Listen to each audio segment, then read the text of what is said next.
नमस्कार, मैं Arshad Warsi QP news में आप सभी दर्शकों का स्वागत करता हूं। आज के हमारे परिचर्चा कार्यक्रम में हमारे आए हुए अतिथि, हमारे मेहमान जो यहां तशरीफ़ फरमा हैं, विराजमान हैं, हम सबसे पहले आपको उनसे तारुफ़ कराते हैं। हालांकि वो किसी तारुफ़ के मोहताज नहीं हैं, किसी परिचय के मोहताज नहीं हैं। जयपुर की जानी मानी हस्तियाँ हैं और समाजवादी विचारधारा से रिलेटेड हैं। और आज जो हमारी परिचर्चा का जो कार्यक्रम है वो इसी मुद्दे पर है कि जो आज की राजनीति, आज का जो माहौल, आज की जो विचारधारा है उससे मुतालिक समाज में क्या हो रहा है, उसी के ऊपर आज हम ये परिचर्चा करते हैं। तो मैं सबसे पहले आपको मिलाता हूँ। आप हैं विनोद यादव साहब, समाजवादी पार्टी में महासचिव के पद पे हैं। और आप हैं समाज सेवी बसंत हरियाणा जी, और आप हैं समाजवादी के प्रदेश कोषाध्यक्ष। हालांकि मैं बहुत ज़माने से इनको समाजवादी में देख रहा हूँ, आफ्ताब खान साहब। और एक पिंक सिटी जरी हैंडवर्क मजदूर यूनियन एक संस्था है जिसके वो अध्यक्ष हैं। तो आइए हम शुरुआत करते हैं सबसे पहले आज के माहौल से कि मैं विनोद साहब आपसे जानना चाहता हूं कि आज का जो ये माहौल चल रहा है, हमारी जो समाजवादी विचारधारा है वो किस ओर जा रही है? देखिए, आज आज जो देश का माहौल है वो इस तरह से बिगाड़ा हुआ है कि उसमें हर आदमी के अंदर एक भय व्याप्त हो गया है। हर आदमी किसी भी तरह से ये सोचता है कि आज कोई ना कोई घटना घटने वाली है। घटनाओं का एक दौर सा चला रखा है कि कुछ भी हो सकता है, कहीं भी हो सकता है। इस तरह का माहौल इसमें केंद्र सरकार द्वारा पैदा कर दिया गया है कि आज आदमी जो स्वच्छंद घूम के सामाजिक दृष्टिकोण से या एक धर्मनिरपेक्षता का चोला ओढ़ के जो चला हुआ था, उस चोले को इस सरकार ने पूरी तरह से उतारने का प्रयास किया है और देश के अंदर ऐसा माहौल पैदा कर दिया है कि किसी न किसी तरह से इस देश में एक हिंदू मुस्लिम का कार्ड हमेशा चलता रहे, उसके पीछे इनकी दाल रोटी चलती रहे। ये अपनी राजनीतिक रोटियां सेकने के अलावा कुछ भी नहीं करना चाहते। हिंदू मुस्लिम का इशू है, बेरोज़गारी के इशू पे ये बात नहीं करना चाहते, ये किसान के ऊपर बात नहीं करना चाहते, ये महंगाई के ऊपर बात नहीं करना चाहते। ना केंद्र सरकार बात करती है, ना ही इनकी जहाँ जहाँ प्रदेशों में सरकारें हैं वहाँ बीजेपी किसी भी तरह से ऐसा माहौल बनाए रखना चाहती है जिससे कि वहाँ पे आपस में किसी न किसी के अंदर कोई मतभेद बने रहे। मतभेद बनाने का आपको कल का एक एपिसोड में आपको सामने रखना चाहता हूँ कि भारत सरकार के द्वारा अमर जवान ज्योति पे जो उनको बुझाने का काम किया है, उसके ऊपर भी आज तक हमारी आर्मी के अंदर कोई विचार विमर्श नहीं होते थे, विवाद उत्पन्न नहीं होते थे। लेकिन इन्होंने उसके अंदर भी ये प्रयास किया है कि एक आर्मी की कुछ लोगों को इसके पक्ष में खड़ा कर दिया और कुछ लोगों को इसके विरोध में खड़ा कर दिया। आर्मी के अंदर भी इन्होंने इस तरह के भाव पैदा कर दिए और इनका यही मकसद है कि इस देश का इतिहास किस तरह से दोबारा से लिखा जाए, इस देश का कॉन्स्टिट्यूशन को, संविधान को किस तरह से बदला जाए। इनका ये प्रयास है कि जब आज़ादी के अंदर आरएसएस का और जनसंघ का कोई योगदान नहीं रहा, अब ये उस चीज़ को दिखाना चाहते हैं कि आज के समय में ये उस इतिहास को, जो इतिहास पुराना लिखा हुआ है और बड़े बड़े इतिहासकारों के द्वारा बनाया हुआ है, उसको ये बदलना चाहते हैं, अपनी उपस्थिति दर्ज कराना चाहते हैं। चाहे प्रधानमंत्री मोदी जी आज पार्लियामेंट का नया जो सेंट्रल विस्टा के नाम से जो एक बना रहे हैं ढांचा, उसमें ये इसीलिए ताकत लगा रहे हैं आज कोरोना काल में कि आज भारत के अंदर युवा बेरोजगार है, उसको रोज़गार चाहिए, किसान को किसान के पैदावार की कीमत चाहिए, और ऐसे ही दूसरी जो समस्याएं हैं उनसे मुखातिफ नहीं है ये। इनको सेंट्रल विस्टा इसलिए बना रहे हैं ताकि आने वाले 100 साल के अंदर ये सेंट्रल विस्टा किसने बनाया? बीजेपी सरकार ने बनाया। बीजेपी के प्रधानमंत्री थे। बीजेपी के प्रधानमंत्री कौन थे? नरेंद्र मोदी थे। उनके कार्यक्रम ऐसा दिखाना चाहते हैं कि इन्होंने देश के अंदर बहुत कुछ बना दिया। अब ये कह रहे हैं कि कल वो बता रहे थे कि ये तो गुलामी की एक मूर्ति साबित करना चाहते हैं अमर जवान ज्योति को। अब मैं इनसे पूछना चाहता हूँ, क्या लाल किला इनके द्वारा बनाया हुआ है? क्या उसको ये जिससे झंडारोहण करते हैं देश के प्रधानमंत्री, क्या उसके ऊपर इनका विचार क्या है? क्या इंडिया गेट के ऊपर इनके विचार क्या है? क्या इंडिया गेट इन्होंने बनाया है? क्या इंडिया गेट किसी अंग्रेजों या के द्वारा नहीं बनाया गया था? उनके ऊपर इनके क्या विचार है जी। इस तरह की आज जो देश के अंदर आवश्यकता है वो एक सद्भाव बनाए रखने की आवश्यकता है, देश में भाईचारा बना रहे इसकी आवश्यकता है। लेकिन क्योंकि ये इनका राजनीतिक मकसद एक है कि हमें शासन कैसे करना है, उस शासन करने के लिए समाज के सभी वर्गों के अंदर ये विवाद उत्पन्न करना चाहते हैं, समाज में बंटवारा करना चाहते हैं। जो भाईचारा देश के अंदर चल रहा था उसको इन्होंने तोड़ने के लिए पूरी कोशिश कर रहे हैं, और उसको तोड़ने से इनको लाभ ये होता है कि इस देश के अंदर इनकी सरकार बन जाती है, और सरकार बना के ये अपना इनका जो मकसद होता है उसको पूरा करना चाहते हैं। और इनके पीछे कोई इनकी सोच नहीं है, देश के विकास के प्रति इनका कोई लगाव नहीं है, रोजगार कैसे मिले युवाओं को इसके प्रति कोई इनका लगाव नहीं है, किसान को उसकी मेहनत का पूरा मूल्य कैसे मिले उस पे इनका कोई वो नहीं है, महंगाई को कैसे नियंत्रण किया जाए उस पे इनकी कोई सोच नहीं है।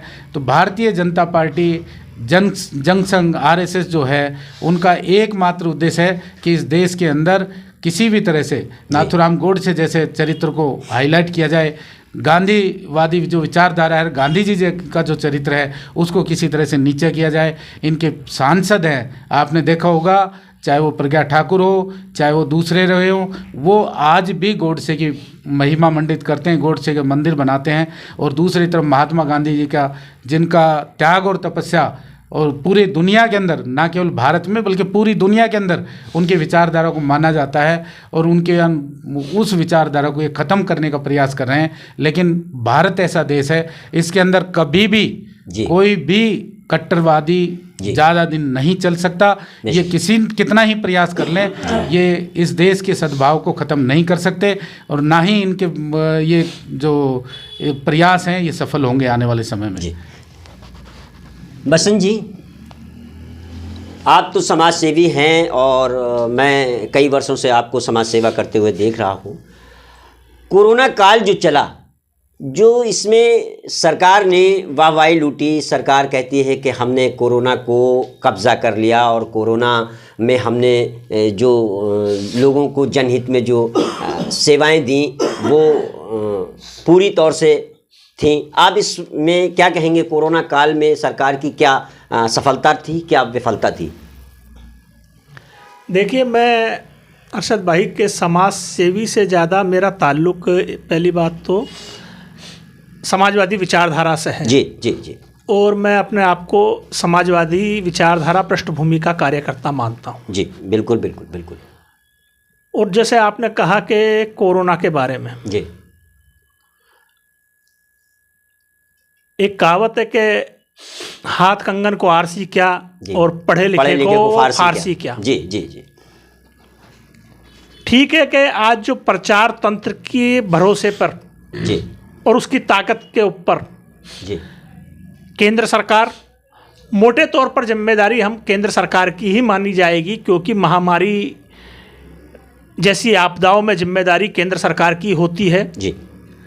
इसलिए पूरे तौर पर अगर जिम्मेदारी की बात की जाए तो 90% अगर हम जिम्मेदारी केंद्र सरकार की है, और मान लीजिए 10% अगर हम जिम्मेदारी माने तो अलग अलग राज्यों में अलग अलग सरकारों की है। जी जी। और ये मैं पूरी जिम्मेदारी के साथ कह सकता हूँ कि कोरोना के बारे में, उससे निपटने के बारे में केंद्र सरकार अपनी कितनी भी पीठ थपथपा ले जी, कितनी भी वाही अपने आप लूट ले जी, लेकिन इस देश की जनता ने देखा है जी, और देखा नहीं उसको भुगता भी है जी, कि कोरोना ने उन लोगों की क्या दुर्गति की जी।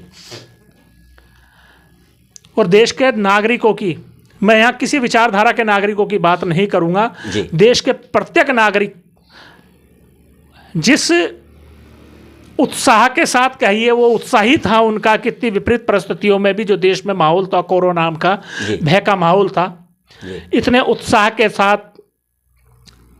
इतने समर्पण के साथ जी लोगों ने एक दूसरे की मदद की। जी जी, बेशक बेशक।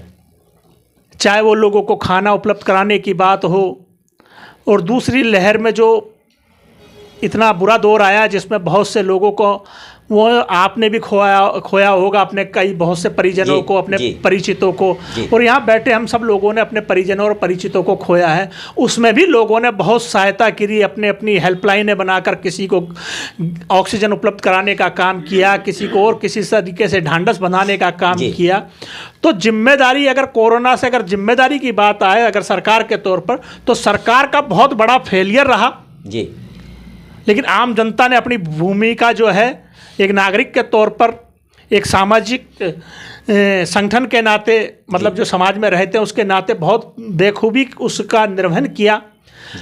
वरना तो जिस तरीके से कोरोना के समय में केंद्र सरकार ने बिना आगे पीछे सोचे जिस तरीके से लॉकडाउन की घोषणा की जी, अगर उन दृश्यों को अगर जब हम आज देखते हैं जी, तो हमारे रोंगटे खड़े हो जाते हैं कि किस तरीके से लोग हजारों किलोमीटर में पैदल चल के आ रहे हैं। कोई अपने बीमार माता पिता को साइकिल पर लाद के ले जा रहा है, जो मजदूर आ रहे थे वो थक हार कर वहीं ट्रेन की पटरी पर लेट गए और उन्हें वो ट्रेन उनको कुचलकर चली गई। मतलब ऐसे घटनाएं भरी पड़ी हैं जिससे लगता है कि केंद्र सरकार की जो मानवीयता थी, जिस मानवीयता की बात करती थी, वो पूरी तरीके से भंग हो गई। न उसने आगे पीछा सोचा। और अगर देखा जाए ईमानदारी के साथ तो कोरोना का जो पूरी दुनिया में आया है कोरोना, हम ये नहीं कहते कि हमें, लेकिन अगर उसमें बहुत बड़ी जिम्मेदारी केंद्र सरकार की भी है कि समय रहते, वो आप दूरदर्शिता की बात करते हैं, अगर समय रहते इस बात का ध्यान करते हैं, क्योंकि जो कोरोना का लहर का सबसे पहला प्रकोप तो हमारे पड़ोसी देश चीन में ही हुआ था। उसके बाद दुनिया के अलग अलग मुल्कों में पहुंचा। आपने जिम्मेदारी नहीं करी।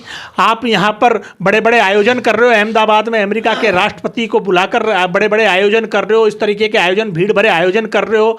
आपने अंतर्राष्ट्रीय उड़ानों पर प्रतिबंध लगाने का काम नहीं किया। तो मुझे समझ में नहीं आता कि सरकार ये दावा कैसे कर सकती है कि उसने कोरोना से निपटने का काम बेखूबी किया है। अगर कुछ कोरोना के बारे में लड़ने का काम किया है और सहायता करने का काम किया है तो इस देश की जनता ने किया है। आप देखिए कोरोना के दूसरे दौर में आज भी हम दहल जाते हैं जब उन दृश्यों को देखते हैं कि शमशान घाटों में लाइनें लगी हुई हैं, चिताएं जो प्रॉपर ढंग से नहीं होते। चाहे गरीब आदमी हो चाहे अमीर आदमी हो, इस देश का प्रत्येक व्यक्ति अपने परिजनों की अंत्येष्टि, अंतिम संस्कार, चाहे वो किसी भी धर्म से ताल्लुक रखता है, बहुत श्रद्धा और सम्मान के साथ करना चाहता है। लेकिन आप देखिए अफसोस वो अपने मृतक परिजनों को जो है उनको विधिवत अंतिम संस्कार नहीं कर सके। इससे बड़ी विडंबना क्या होगी और ये इससे बड़ी बेशर्मी केंद्र सरकार की क्या होगी कि उसके बाद भी वो इस बात का दावा करती है कि उन्होंने इस कोरोना से निपटने में बहुत बड़ा काम किया है। इलाज के अभाव में लोग मर गए, रोजगार के अभाव में लोग मर गए। आप कोरोना की बात करते हैं, आप देख लिए बड़ी बड़ी अंतर्राष्ट्रीय एजेंसियां जो आर्थिक आंकड़े जारी करने का काम करती हैं, उसने बता दिया है कि कोई कोरोना काल में कि कोरोना काल में आम आदमी की आमदनी तो घटने का काम हुई है, रोजगार घटे हैं, आमदनी घटी है, बेरोजगारी बढ़ी है, लेकिन जो चंद पूंजीपति घराने हैं, चंद पूंजीपति लोग हैं, उनकी इनकम में बहुत बड़ा इजाफा हुआ है। तो आप कौन सी उसकी बात करते हो? आप बच्चों की प्रॉपर शिक्षा की बात नहीं कर सकते। आप कोरोना निपटने की बात करते हो, स्कूलें बंद रही लेकिन स्कूलें बंद रही लेकिन उसकी आप फिर भी अभिभावक से आप उसका फीस वसूलने का काम कर रहे हो, जबकि उनके अभिभावकों की कमाई खत्म हो गई है। किस किस की बात करें? दूसरे दौर में आप देखिए कि निजी जो अस्पताल हैं उन्होंने जिस तरीके से लूट करी, वो हमारे देश के ऊपर जो स्वास्थ्य का ढांचा उसके ऊपर एक संस्थागत सवाल खड़ा करता है कि आपने इस तरह की लूट दे रखी है। और इस बात से यह भी सिद्ध हो गया है जो ये सरकारें हैं निजीकरण का काम करती हैं, निजीकरण को बढ़ावा देने का काम करती हैं। अगर सरकारी अस्पताल नहीं होते तो उनकी भूमिका बहुत सराहनीय है। तो इस बात को सिद्ध कर दिया है कि सार्वजनिक स्वास्थ्य सेवाओं का जो ढांचा है उसको मजबूत बनाने का काम सरकार को करना चाहिए। अफसोस इस बात का है कि उस ढांचे को निरंतर कमजोर करने का काम कर रही है। तो ये अपनी जो क्या कहते हैं, अपनी पीठ थपथपाने का काम करते हैं। केंद्र सरकार के ये कर दिया, फलाना कर दिया, और ये कह दिया कि देश में दुनिया में सबसे ज़्यादा टीकाकरण का काम किया। तो और उसके ऊपर जब उनके जो अनुयायी हैं इस सरकार के, जो इनको हम अंधभक्तों के नाम से जानते हैं, जब दावा करते हैं कि दुनिया में सबसे बड़ा टीकाकरण हुआ, तो सिर्फ हमें इस बात पर सिर्फ हंसी आती है। भाई, देश में दुनिया में दूसरे नंबर पे आबादी हमारे देश की सबसे ज़्यादा है, तो स्वाभाविक रूप से टीकाकरण का काम हमारे यहीं होगा। तो इसमें कौन सा, और आप किस बात का ढिंडोरा पीटने का काम कर रहे हैं कि मुफ्त वैक्सीन? कोई मुफ्त वैक्सीन नहीं है। देश के संविधान में लोक कल्याणकारी राज्य की अवधारणा की बात कही गई है। हमारा देश लोक कल्याणकारी राज्य पर संचालित है, ये बात संविधान कहता है। तो सरकार किसी के ऊपर इस बात का एहसान नहीं करती है कि वो मुफ्त वैक्सीन लगाने का काम करती है। हमारी जो पहले की सरकारें हैं उनसे बहुत सी नाइतफाकी रही होगी विचारधारा के आधार पर, लेकिन हम इस बात के लिए उन पर तारीफ करेंगे कि बहुत से देश में महामारी रही है, चेचक रहा, खसरा रहा, ऐसी बहुत सी है, उसका टीकाकरण होता रहा। कभी इस बात की उन्होंने वाहवाही लूटने का काम नहीं किया। तो मैं फिर एक बार इस बात को दोहरा रहा हूँ, बड़े अदब एहतराम के साथ कहना चाहता हूँ और बहुत जिम्मेदारी के साथ कहना चाहता हूं कि सरकार ने जो कोरोना का काल था उसमें अपनी जिम्मेदारियों का कतई पालन नहीं किया। अगर इस देश की जनता जागरूक नहीं होती और जनता अपने कर्तव्यों का निर्वहन नहीं करती, जनता अपने मानवीय मूल्यों का पालन नहीं करती, तो इस देश की जो स्थिति थी और बद से बदतर होती। इस बात में कोई दो राय नहीं है।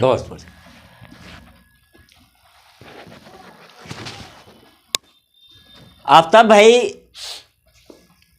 आपकी समाजवादी पार्टी अभी उत्तर प्रदेश में चुनाव लड़ रही है और मेरे ख्याल से जब से समाजवादी पार्टी बनी उसके कुछ ही साल बाद आप शायद समाजवादी से जुड़े होंगे। बिल्कुल। तब से लेकर आज तक राजस्थान में समाजवादी पार्टी ने अपना वर्चस्व क्यों नहीं बना पाया, क्या कारण रहा?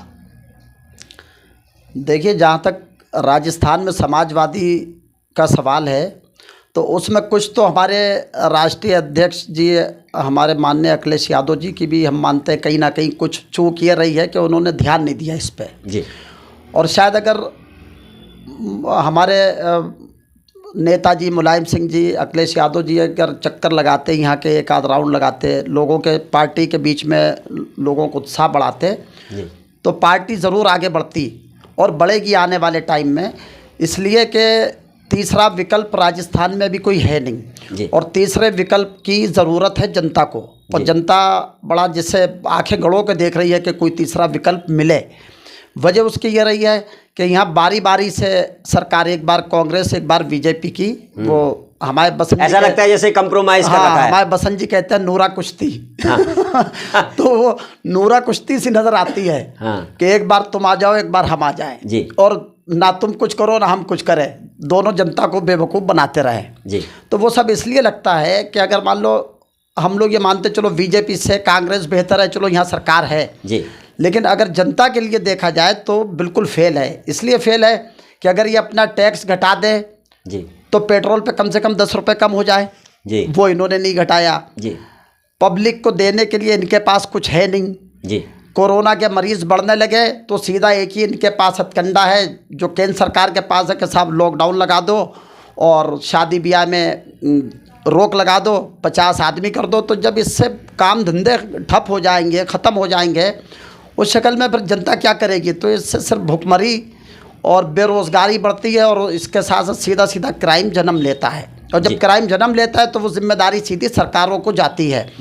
जब तुम्हारे पास देने को कुछ है नहीं और लेने के लिए सब कुछ है जी, चाहे लॉकडाउन लगा रहा है, तुम अपना कोई टैक्स नहीं छोड़ो, दुनिया भर के टैक्स तुम ले लो, चाहे वो जीएसटी हो, इनकम टैक्स से जुड़ा हो, नगर निगम के जो टैक्स हैं, बिजली पे जो टैक्स हैं, बिजली के दरें कम नहीं करो। बिल आज इतने आते हैं कि लोग परेशान है, बिजली के बिल इतने महंगे महंगे आते हैं जी। तो ये सब सरकार के पास जब देने को कुछ नहीं है तो फिर जनता को उसके हाल पे छोड़ना चाहिए। और ये कभी लॉकडाउन लगा दिया, कभी शादी ब्याह में वो कम कर दिया, साहब 50 आदमियों में होएगी, तो जब रोज़गार नहीं होएगा, बच्चों की पढ़ाई बिल्कुल रुकी हुई है, बच्चे तालीम हासिल नहीं कर सकते हैं, तो समझ में नहीं आता ये देश को ले जाना कहाँ चाहते हैं जी। जिसमें अहम रोल तो कांग्रेस वो बीजेपी सरकार का ही, लेकिन साथ साथ कहीं ना कहीं उसी कदम पे चलने वाली कांग्रेस भी है जी। अब सवाल ये आता है कि अस्पतालों को दुरुस्त करें, अस्पतालों में देखभाल बढ़ाएं, यूनानी जो ये हैं अस्पताल हैं यूनानी जी, होम्योपैथिक के हैं, इन्हें बढ़ावा दें, इनमें डॉक्टरों का इन्हें एक्टिव करें कि भाई जनता के लिए जो है दवाई फ्री होना चाहिए, जांचें फ्री हों, जनता की देखभाल सही होना चाहिए। सरकार को इस पे फोकस रखना चाहिए। मेरे हिसाब से हम आपके चैनल के माध्यम से कहना चाहेंगे। लेकिन ये जो रोज़ का जनता की बर्बादी का काम है कि काम धंधे सब ठप हो जाते हैं, स्कूल बंद हो जाते हैं, तो इससे ये कोई एक दिन का मामला अब है नहीं। अब ऐसा लग रहा है कि कोरोना कब तक क्या रहेगा, लेकिन हमें इसी के साथ जीना पड़ेगा। तो हम ये कहना चाहेंगे सरकारों को इस पे ध्यान देना चाहिए। और जहाँ तक समाजवादी जयपुर का, तो आने वाला टाइम जो है वो तीसरा विकल्प हिंदुस्तान को ही चाहिए है। ऐसा नहीं कि खाली राजस्थान को, हिंदुस्तान को ज़रूरत तीसरे विकल्प की है। क्योंकि कांग्रेस ने इतने लंबे अरसे तक हुकूमत करी तो जनता को जितना फ़ायदा मिला वो तो किसी छुपा नहीं है जी। रियासिया जब से बीजेपी सरकार केंद्र में आई है तो इसने तो एक तरफा बिल्कुल देश को बर्बाद करने में कोई कसर नहीं छोड़ी और पूरे ढंग से देश को बर्बाद